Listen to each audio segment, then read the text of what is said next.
And in the next panel, the animal place, the animal control center, the animal place that they're trying to sleep in, where the wild dogs are biting them, actually turns out to be an experimental secret building. And the dogs are full of zombie blood that the Swiss are testing. So now Mary and Joe are zombies, and they're very hungry for brains. So that's a twist that you probably didn't see coming. In the following panel, soon all of Switzerland is overrun by flesh-eating zombies and rogue black holes. Well, that's pretty apparent. I mean, they have no idea what these black holes are going to do, right? And you've all seen the movies where these animals make people zombies, so I don't think anything here is unproven. All bad. It's all bad. That's all bad. It's a real mess. The zombies are eating brains. The black holes are atomizing the zombies. It's chaos, I tell you. Sending them back into an era of time of the donkey, and where wiser men than the stupid Swiss and black hole guys prevail. So again, they get in the black hole and they're going back into history to a time full of wiser, more smarter people. They say this was a true story. Okay, so in this panel, there are really smart guys. These three really smart guys they run into, wise guys. A librarian, no, they're not Italian, although that would have been good. I should go back and rewrite this panel. A librarian, a math teacher, and a guy who can fix small appliances. Well, that's not too bad. Those are pretty smart people. How many people do you know can fix small appliances? There aren't many out there. Just go try and find one. If you do, they've got to be pretty smart, I think. Where am I? Okay, at first they think Mary and Joe are zombies, but soon realize that they are simply uneducated and a bit slow, but realize something is special because of the black hole thing. Well, that's quite a calling card. You appear through a black hole. You bring a black hole with you, people take notice. It amazes even wise people that something is amazing.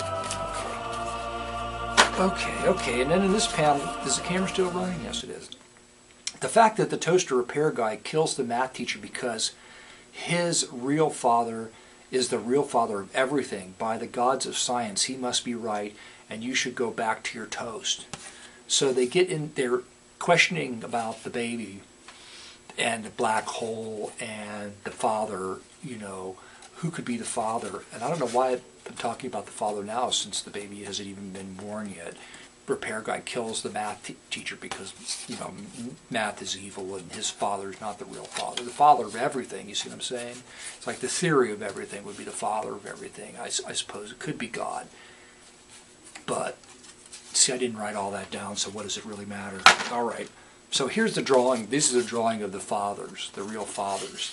All of them, and each one is the actual real father, including the alien father down here. In a multidimensional universe, this could actually happen. What does it say on the back? The DNA test comes out that the father is the father of all things. Now there's a big brouhaha over which the father of all things is really the father of all things. This causes a lot of tension amongst the smart folks. Meanwhile, Mary's about ready to drop a baby. So perhaps what I did was I inverted these panels because they're loose. I mean, you see, this is the value of this book in a box, is that I can change these panels at any time and even put in new panels or put in a totally new story. And what do you get when you pass this down? Well, the panels are going to be all screwed up.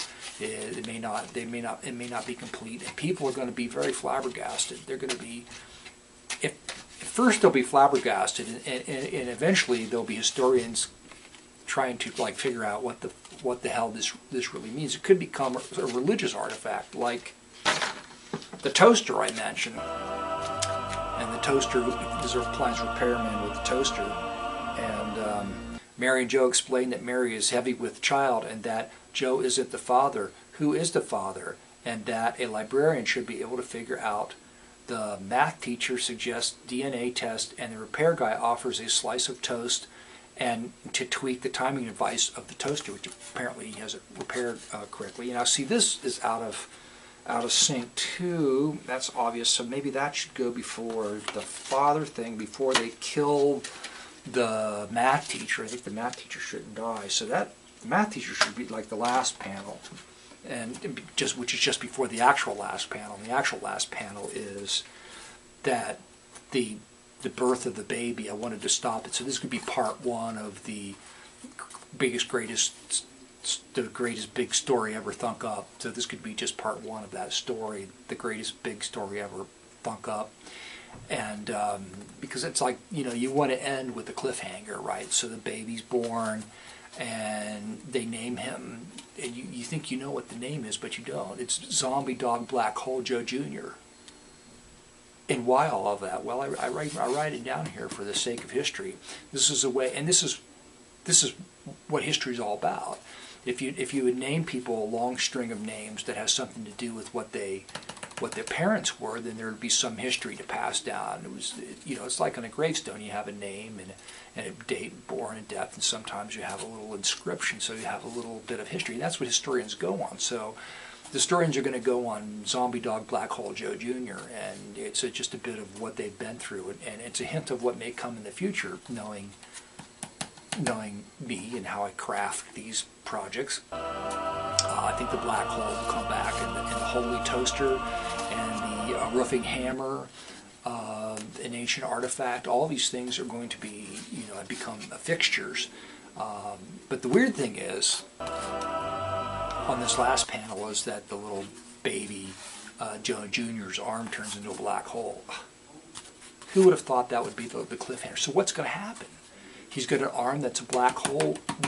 What could that do to mankind? That's the thing. So in the future, we will talk about that, and the sacred toaster, holy toaster, which apparently was buried in Egypt and dug up by the Knights Templar and brought to America and buried in Minnesota in a field, which they found it recently. It's the light and dark thing was screwed up, so that it's just like medium toast. That's all you can get out of it. So that's pretty fascinating, I think, and I put it all back in the box, and I don't know how to sell this thing, or if I want to sell it. I have no idea. Sell the panels separately. You buy the box. You buy panels, and you fill up your box. I should make more boxes or something. I don't know if I will do that. It's kind of a drag to make things. And the thing that you make, I don't like making anything twice, but I do like boxes. But I like to come up with new stories, and this is really a wonderful piece of art. You may just want to throw the drawings out and just keep this and fill it full of like hard candy and put it on your coffee table or something.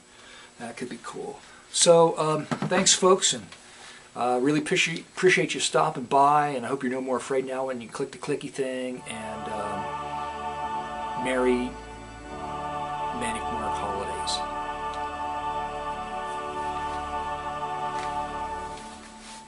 Okay.